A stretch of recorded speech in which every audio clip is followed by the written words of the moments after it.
Hey guys, this is Leilani. This is a video that I've been putting off for a while because that's my son. Sorry, he's drinking and trying to fall asleep. But to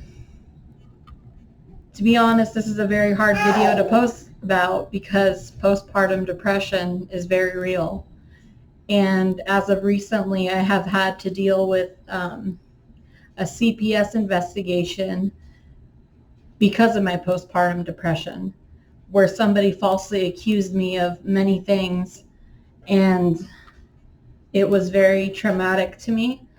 And I think that it's time to share my journey through therapy and the postpartum and what truly happened, because I've had friends turn their backs on me, start drama as of recently, and it's really saddening because I considered some of these people like sisters, and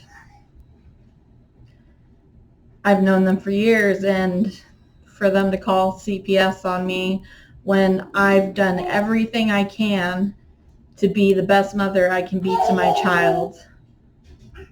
Otherwise, why would I seek help for my depression, for my PTSD, you know? And so a little backstory, I was molested as a child from the age of 5 to 8. That was a big issue with me and my family. It caused me to rebel and treat my parents like shit when they are awesome parents. And little did they know it was because our babysitter was molesting me, but I didn't have the strength to tell them. I thought they thought that I would be lying. So that's a little backstory. So I have had depression my whole life. So I got pregnant in November 2018. I had my beautiful son July 25th, 2019. And when I went to the hospital, my water had broke. Sorry, that's my son playing with his new toys. Anyways, my birth plan was to have a vaginal birth. Well, I wasn't dilating, so I ended up with a C-section. And that emotionally really hurt because I wasn't able to bond with my baby for the first hour. So when I finally got to see him,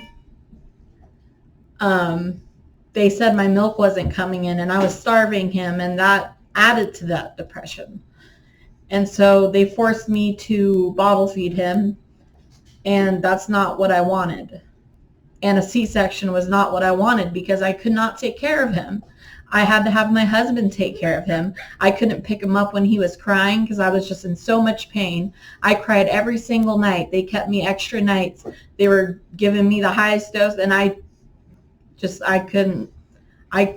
could not move, could not walk. It was awful. And, you know, C-sections suck. I'm sure vaginal births suck, but C-sections really suck, and it really messes with you mentally when you have these plans to have your baby a certain way and, you know, feed your baby a certain way, and it just didn't work out. And so, sorry if I cry. So when we finally got him home, I thought he hated me. He didn't want to try to breastfeed. I had to keep bottle feeding him. He'd cry whenever I held him. And I just didn't know what to do because I knew he loves me, and I love him. But with all the postpartum, it made me feel like maybe I made the wrong choice. And at one point, I did think that I just wish he would stop crying. And I had thoughts that maybe I could make him stop crying, but not in the right way. And when I realized that, I knew something was wrong. Something was really wrong because I love this baby, but I just couldn't figure it out.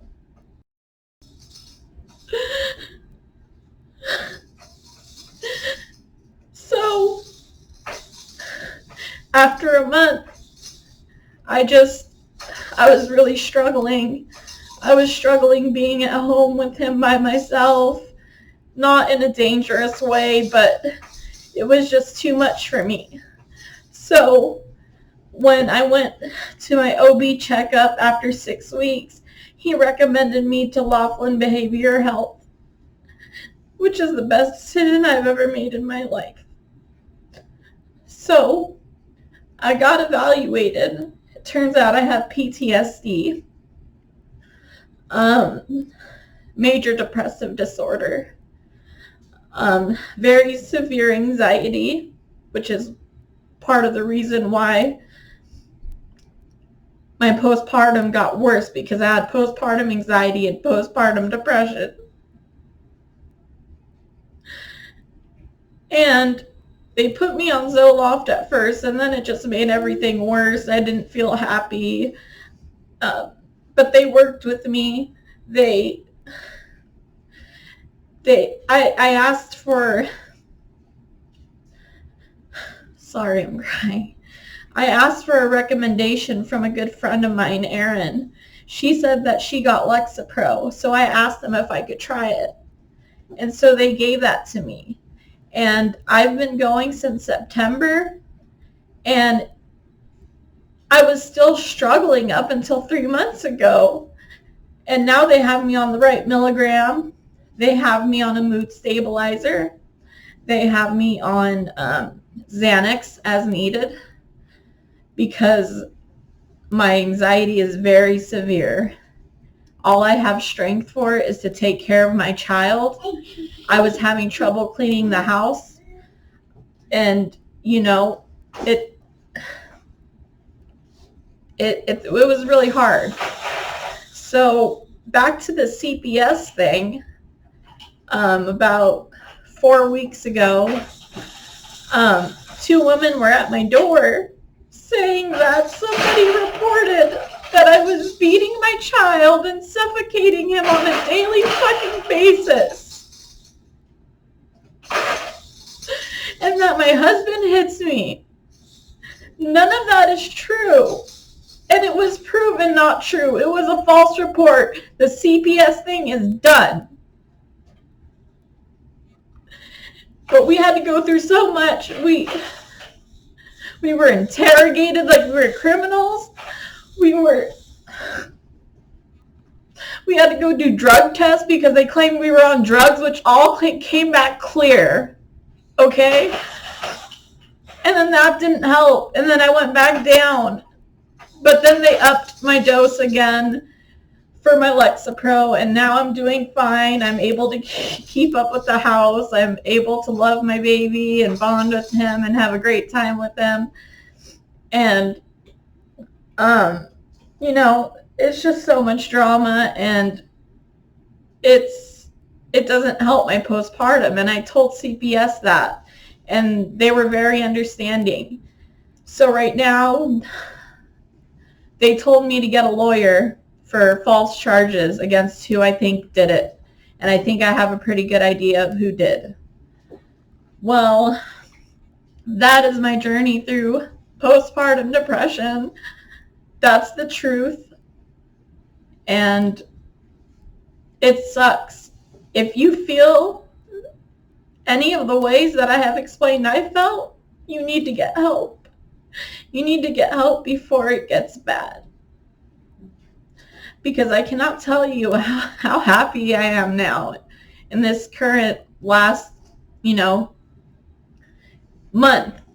I'm the happiest I've been ever in my life.